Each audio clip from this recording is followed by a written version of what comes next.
आपण आपल्या कथेकडे वळू. कथा कुठपर्यंत आली होती महाराज? कथा कुठं होती? हा, अरे वा. असं श्रवण शक्ती ठेवली पाहिजे नाही का? तर महाराज इकडून तिकडे धावते का, त्याच्यामुळे कधी कधी लक्षात राहत नाही. आता तरी लक्षात ठेवाल ना पकडबाई?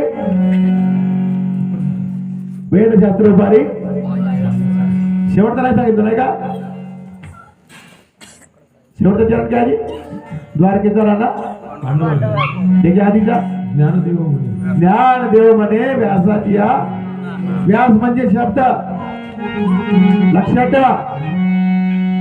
म्हणून आमचा महाराज आम्हाला 100दा सांगे, लक्ष देऊन ऐका. भक्ती नवे बाले कुराचा खेळा. भक्ती कशी आहे? ताव्यावर टाकलेली पोळी. तुम्ही ताव्यावर पोळी टाकून कुठेतरी जाता का बा? जाता का? काऊन नाही जात? काऊन नाही जात? जडते म्हणून. तशी जे भक्ती आहे पोराबाराचा खेळ नाही. जसं तुम्ही पोळी ताव्यावर टाकल्यावर पाहत राहता, तसं या भक्तीकडे पहा. निदान 2-4 माणसाचं तरी दर्शन घ्या, एकाचं तरी दर्शन घ्या. तुका म्हणे भाव असो नसो दर्शनाची देवा मोक्षा देतो. घरी पती पत्नी जरी तुम्ही उपदेशी असाल तर एकमेकाचं दर्शन दिवसातून एकदा तरी घ्या, तरी तुम्हाला पाहावं लागतं. पण कधी कधी तेही होत नाही. बुड्डाबुडीची गाठ पाडली आणि शेवटी बुड्डाबुडीची गाठ सुटत नव्हती, तेव्हा त्रासून जाऊन बुड्डाबुड्डी कृष्णाकडे गेले, कृष्णाला शरण गेले आणि तेव्हा त्या बुड्डाबुड्डीची गाठ सुटली. तेव्हा पासून मात्र तो बुड्डा कृष्णाला शिवीगाळ देणे बंद केला.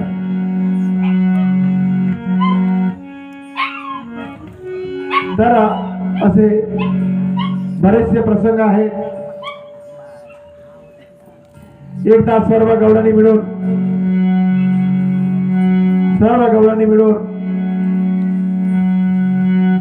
नदीवर, सरोवरात, यमुना नदीवर आंघोळी करता गेल्या आणि तिथं आंघोळीमध्ये या सर्व गवळणी, त्याच्यात राधाई होती, आपले सगळे वस्त्र काढून टाकले. नग्न अवस्थेत आंघोळ करतायत. सगळे वस्त्र त्या नदीच्या किनाऱ्यावर ठेवून दिले. तिथं माणसापैकी कोणी नव्हतं. पण या कृष्णाला माहित होता. कृष्ण आपले सोंगडी घेऊन गेला, एका झाडाच्या फांदीवर बसला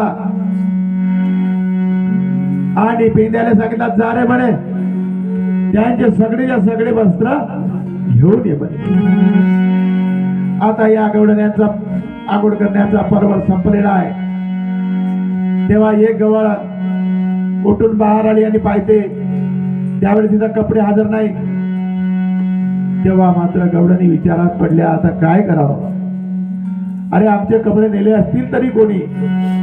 तेव्हा मात्र ते कृष्णाला विनंती करतात. त्यावेळी तसा प्रसंग.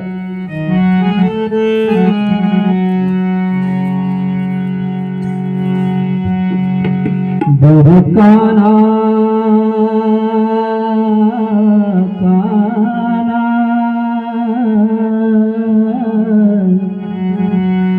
बेरे चोरियन दुगड़ी, बेरे चोरियन दुगड़ी, बेरे काना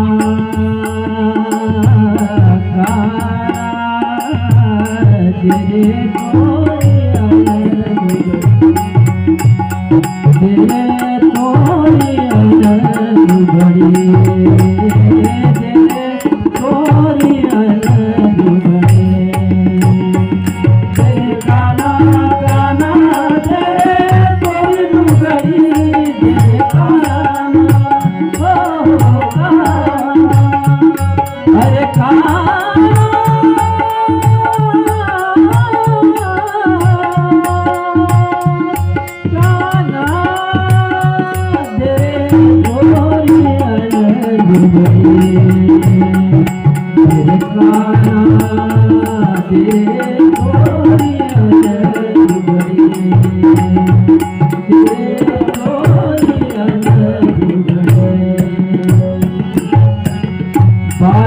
बालपणाचे अनगणनाचे बालपणाचे अनगणनाचे बालपणीचे अनगणनाचे मला कवळले तू एकांते मला कवळले तू एकांते अजूनिका तुझे खेळाचे अजूनिका तुझा तप खेळाची शब्दाची आवडी रे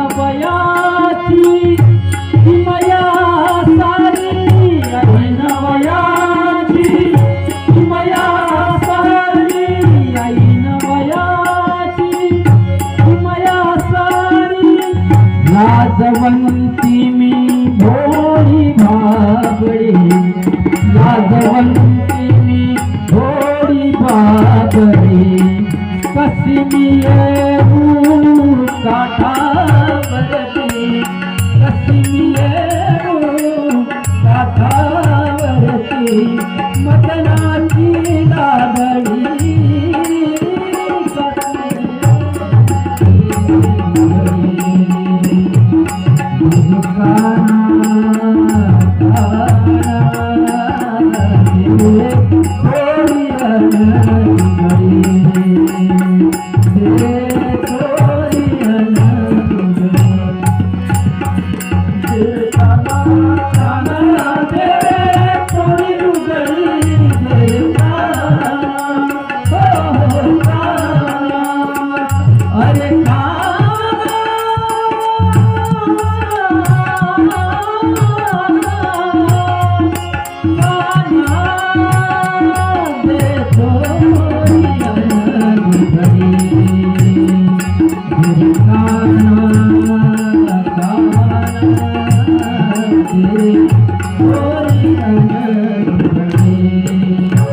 हात जोडता बंधन तुटरे हात जोडता बंधन तुटरे हात जोडता बंधन तुटरे या देहाला मी पण कसले या देहाला मी पण कसले आत्म्याने जणू परमात्म्याला आत्म्याने जणू परमात्म्याला अर्पण केली पुढी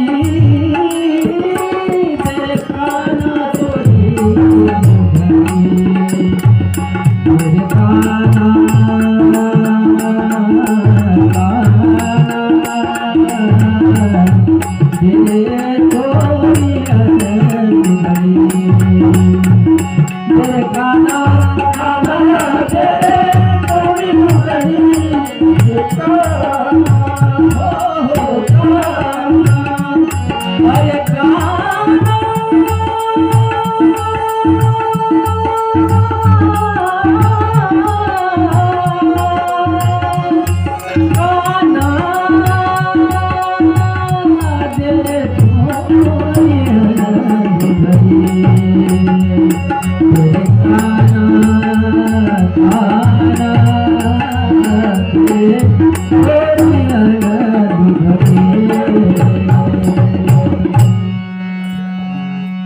तर गावडाने विनंती करू लागल्या विनंती बाबा हा प्रकार तुझ्याशिवाय दुसरा कोणीही करू शकत नाही तू काही कर पण आमचे वस्त्र आम्हाला पुरव रे बाबा म्हणून हात जोडून विनंती केला. शरण गेल्या विना काय होते फळ म्हणे कुळा उदारेला. या देहांची रचना कशी आहे? कुडी महासती 5 तत्व तिचे पती. 5 तत्व तिचे पती. त्यालाच आपण म्हणतो महाभारतामध्ये 1 द्रौपदी आणि 5. म्हणून शरीराचा इतिहास पहा, देहाचा इतिहास पहा, शास्त्राचा इतिहास पाहिले तर तुम्ही झगडे केल्याशिवाय राहत नाही. कुडी महासती 5 तत्व तिचे पती. जो महाभारत दाखवलेला आहे ना, महाभारतामध्ये 5 पती म्हणजे 5 देह आणि त्यांच्यामध्ये असणारी नारी शक्तीमध्ये तुर्यराणी, कुडी महासती आणि 5 तत्वतीचे पती. तर बिचारे या गवळांनी लहान झाल्या, हीन झाल्या, दीन झाल्या आणि विनंती करू लागल्या, कृष्णा काही कर रे, आमचे लुगडी दे रे म्हणे, आमचे चोळी दे रे म्हणे, आम्ही याच्या समोर तुझ्या घोड्या करणार नाही रे म्हणे. तेव्हा मात्र कृष्णाने त्यांची विनंती मान्य केली आणि त्यांचे सर्व कपडे वापस दिले. आणि तेव्हा मग सर्व गोप गोपी मिळून आपल्या गोकुळात गेला. अशा प्रकारे कृष्णाच्या लीला, कृष्णाचे चरित्र जेवढे सांगाल तेवढे कमी आहे, पण ते चरित्र आपल्याला समजले पाहिजे.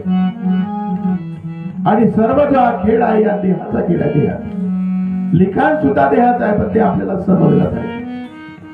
मग समजत नसेल तर एखाद्या महान पुरुषाकडे किंवा समजदार व्यक्तीकडे जाऊन विचारा, याचा अर्थ आम्हाला सांगावा. नाही तर म्हणतात देवाची येदारी, देवाची येदारी, आयुष्य गेला पण हे मुक्ती सत्य.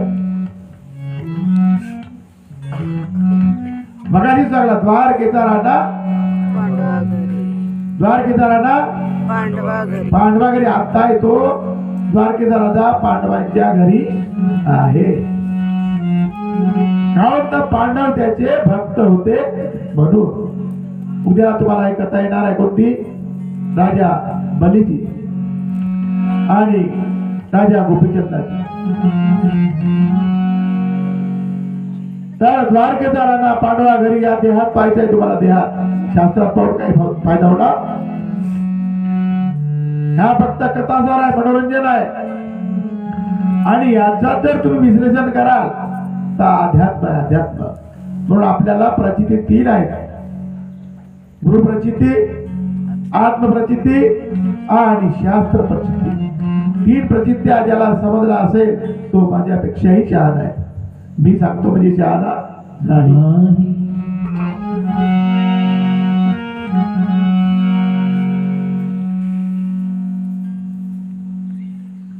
एकदाचा प्रसंग आहे. या सगळ्या गवळ्यांनी गोप गोपिका कृष्णाच्या भक्त झाल्या. मग कृष्णाची बासरी जिकडे बाजली, जिकडे आवाज आला तिकडे सर्व धावून जायचे. रात्र असो की दिवस असो धावून जायच्याच. असं करता करता कृष्णाने परीक्षा घेतली. परीक्षा. पावसाळ्याचे दिवस, अष्टमीचा महिना श्रावण, आणि त्या श्रावणामध्ये हा कृष्ण गेला नदीच्या पलीकडे वृंदावनात गेला आणि तिथे बासरी वाजवणं सुरू केला. तिथं बासरी वाजवणं सुरू केला आणि या सगळ्या गोप गोपींच्या आवाजावर त्या बासरीचा स्वर आला. जी गोपी पती सोबत झोपलेली असेल तरी ती उठून चालली जाईल, इतका म्हणजे त्या भक्तीमध्ये तल्लीन होत्या. काय काय म्हणतात, काय एवढ्याही कृष्णाच्या बायका होत्या. मग एवढ्या मोठ्या कृष्णाच्या बायका होत्या. मग नारदानी एक मागितली. एक काय मागितली? नारद का म्हणला, अरे कृष्णा तुला इतक्या मोठ्या बायका आहे, मग एक तर म्हणे दे म्हणे. तर कृष्ण का म्हणला ज्या ठिकाणी मी नसे ते तू येऊन जा म्हणला. हा नारद हिंडू हिंडू हिंडू हिंडू थकून गेला. जिथं गेला तिथं कृष्ण, जिथं गेला तिथं कृष्ण. शेवटी नतमस्तक झाला. देवा म्हणे तुझ्या पलीकडे मी नाही म्हणे.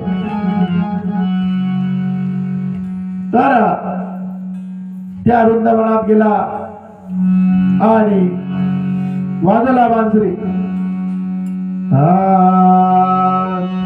ऐकून वेणूचा नाद, ऐकून वेणूचा नाद.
त्या मुखाने हरी हरी म्हणा. मग तो मुख कोणी आहे? पहिले शास्त्र दळका मला, पहिले शास्त्र दळका मला, पहिले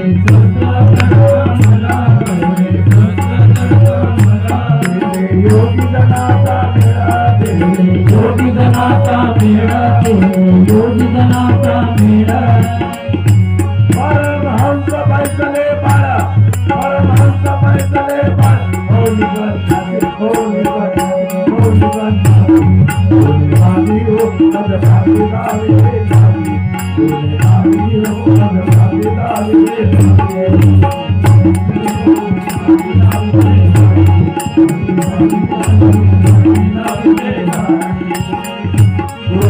धरला नाद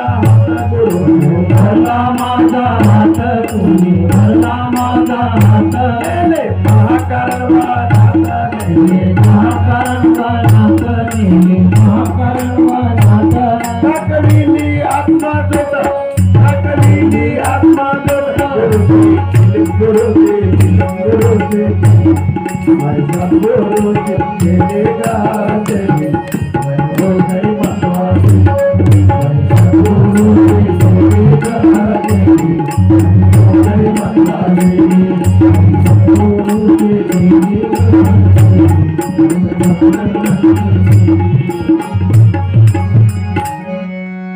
माझं पूर्वेहून काढिले पश्चिम पंथे चालविले आणि तिथून तुम्हाला मूळ तीर्थाशी बाबाजीने सुंदर प्रश्न केला त्या दिवशी. अरे हा 3 महिने 13 दिवस कोट होता म्हणे. अरे 9 महिने 9 दिवस तर कोणीही सांगते म्हणे, भोला आंध्राही सांगते म्हणे, अज्ञानी सांगते म्हणे, 3 महिने 13 दिवस होता कोट. आणि आमच्या परीने जसा जमेल तसा त्याचा आम्ही शोध बाबाजीने मी लावला. 3 महिने 13 दिवस हा वडिलाकडे असते, वडिलाकडे. आणि हा पश्चिम पंथे जाते, पश्चिम पंथे. पूर्व पंथे का पश्चिम? पश्चिम पंथे जाते. म्हणून देह असा आहे, देहाचा विचार असा आहे.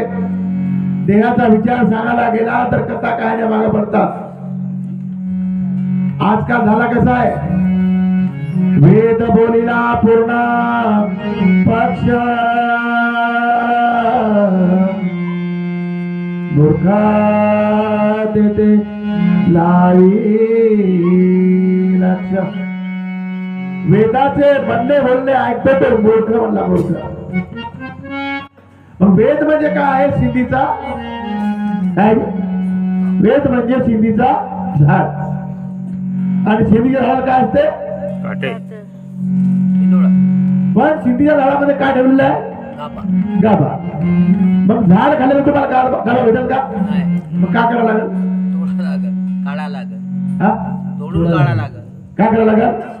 काटे बाजूला त्याला फोडावं लागेल. फोडूने शब्दाचे अंतर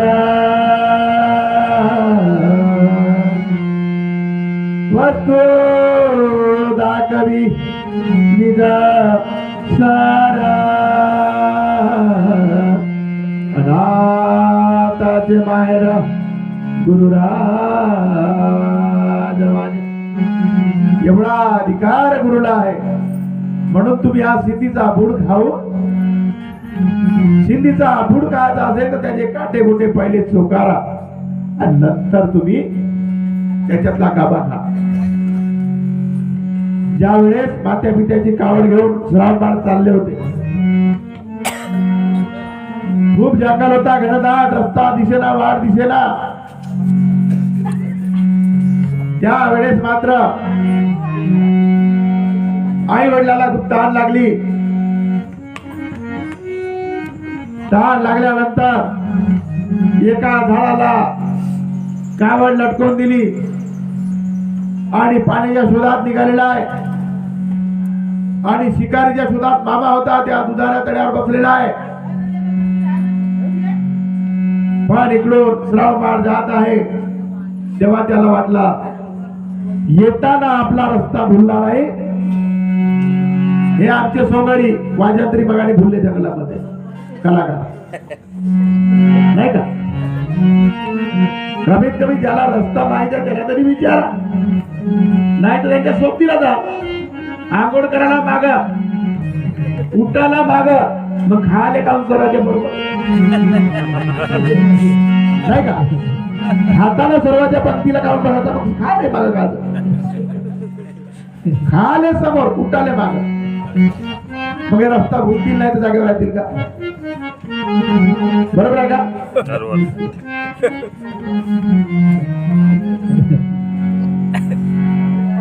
तर असा रस्ता बोलते म्हणून ज्याला रस्ता माहित आहे त्याला निदान विचारत. त्याची नोकरी तर करायचीच नाहीये. अहो तुम्ही का देवाने सुद्धा नोकरी केली, देवाने. देवा घरे पुण्य आहे सागे सका श्री हरी देवा घरे पुण्य आहे सागे सका श्री हरी देवांचाही देव करीतो भक्तांची चाकरी देवाचाही देव करतो भक्तांची कामरी देवाचाही देव करतो भक्तांची साखरी देवा धर्मे पुण्य आहे सागे सका श्री हरी देवा धर्मे पुण्य आहे सागे सका श्री हरी देवाचाही देव करीतो भक्तांची चाकरी देवाचाही देव करतो भक्तांची साखरी देवाचाही देव करतो भक्तांची साखरी जो भक्त असेल ना त्याची चाकरी देव सुद्धा करते आणि आपल्याला कोण सांगत आहे श्रीकृष्णाची कथा आपली चालू आहे श्रीकृष्णाची काही लोक अपेक्षा नाही घेतात का बाबा कथा सांगायचं सोडून दिला भक्तच सांगते ऐकणारे लोक अपेक्षा नाही घेतात अरे भागवत कथा म्हणून बसराना भलताच सांगते हो का नाही मग आम्ही सांगत आहोत तेही भागवत कथाच आहे लिहिल्या गेले तेही भागवत कथाच आहे पण हे कसं आहे वस्तूच्या आकाराने भांडती वस्तू काही और घोषता काही और पण पिक्चर मध्ये सांगलेलं आहे पिक्चर काही खोटा बोलत नाही ढूंढो ढूंढो ढूंढो जहा जहा नजर जाती वहा वहा ढूंढो म्हणलेलं शोधा तर भेटल्याशिवाय राहणार नाही पण आम्हाला वेळ कुठे शोधण्यासाठी अहो परपंचाचा कामा जन्मवारी केला मुके नाही आला हरीचा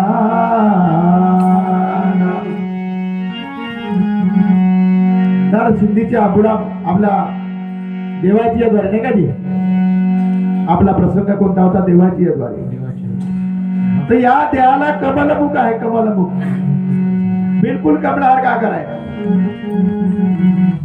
आणि तो पाण्यामध्ये आहे पाण्यामध्ये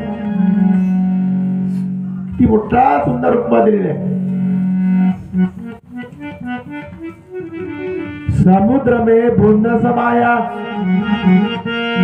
समुद्र में बूंद समाया सब जाने कोई समुद्र में बूंद समाया सब जाने कोई बूंद में समुद्र समाया बिरला जाने कोई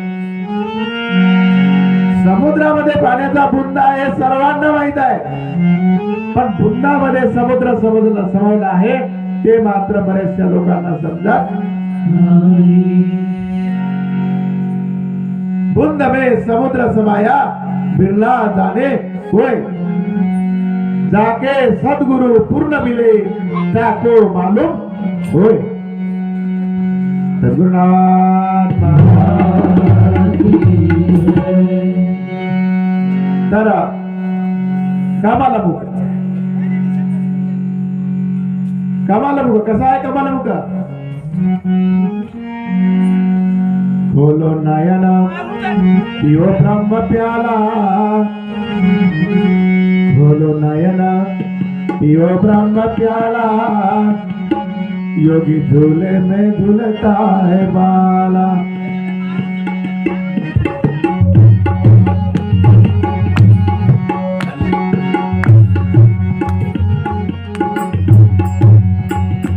खोलो नयन पियो ब्रह्म प्याला पियो ब्रह्म प्याला योगी झूले में झूलता है बाला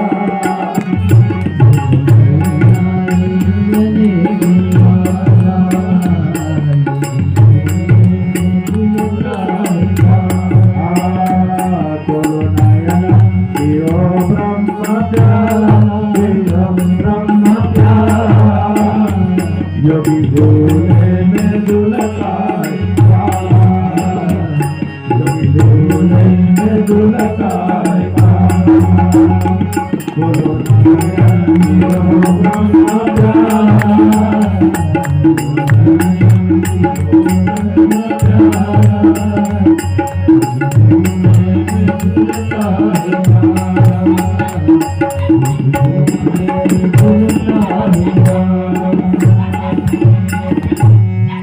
कुठं बसलेला आहे योगी? दृष्टीचे जे अग्र शून्याचे शेजारा, कुठे बसलेले आहेत? दृष्टीचे जे अग्र शून्याचे शेजारा, हे सीधा स्वीकारा जायना बापा. काही लपवून ठेवलेलं आहे का? उघड नयन दिसत आहे म्हटलेलं. आणि हे काय चोरी आहे का? हा चोरत आहे ना इथं शास्त्रामध्ये. कसा पाहिजे? करून घेणार, सर्वांचे चित्त आकर्षित करून घेणारा, या देहातून हरण होऊन जाणारा, त्याचा नाव आहे हरी. तर कमलमुख, या देहाला एक कमलमुख आहे, त्या मुखाने हरी हरी म्हणा, तेव्हा तुमच्या पुण्याची गणना कोणीही करणार नाही. पुन्हा सांगितलं समोर वेदशास्त्राचं काय पहिला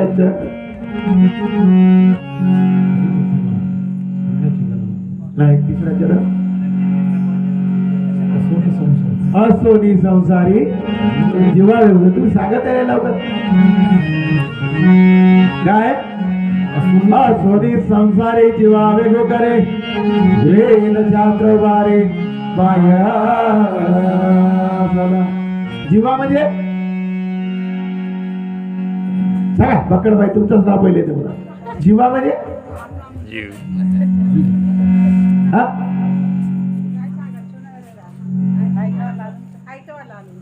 तुम्ही संसार करता तर कधी कधी पोराला सापडता व्यवहार करताना.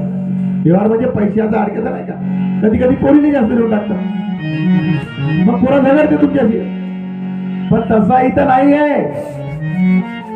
हा हे का हिला म्हणतात जीवा. हे किती दादाच्या आतमध्ये आहे? किती? असोनी संसारी जीवा वेगू,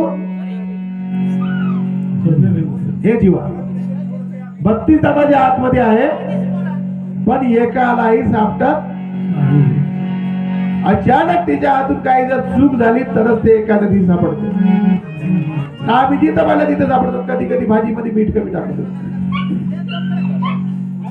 मग तो घरचा आमचा मालक बिघडते. कधी कधी पोरीले पैसे जास्त देऊन टाकतो चुपचाप, तेव्हा बिघडते. काय चर्चा चालू आहे बाबा तिकडे? काय चर्चा चालू आहे? तुम्ही या ना बाबा इथं, तुम्ही बसा ना. मग आले कशाला? तुम्हीच सांगा बघ.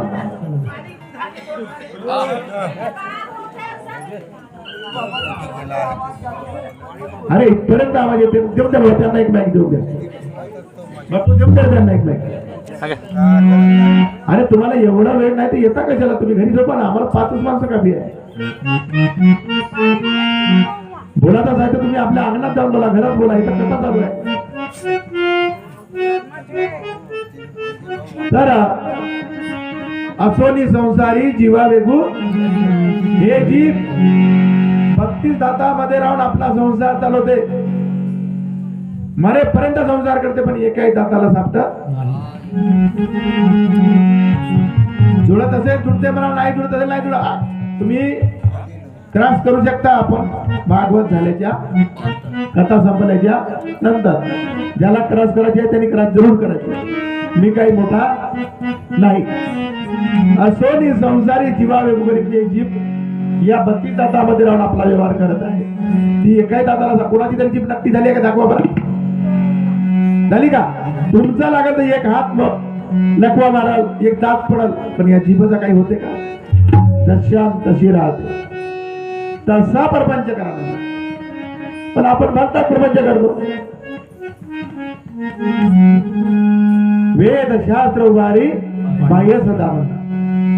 हे वेदशास्त्र काही तारक, हे वेदशास्त्र म्हणजे काय? कुंपण आहे, कुंपण. आपल्या शेतातला माल कोणी खाऊ नये म्हणून हा कुंपण आहे, कुंपण. हा सत्य कुंपण आहे. कुंपणाला कोणी लाथ मारून पळून जाऊ शकते. म्हणून हा कुंपण मजबूत करायचा असेल तर शोधा, शब्दातला भावार्थ शोधा, शब्दातला अर्थ शोधा. अर्थाविना पाठांतर कासया करावे, व्यर्थ की भरावे गोकोनिया.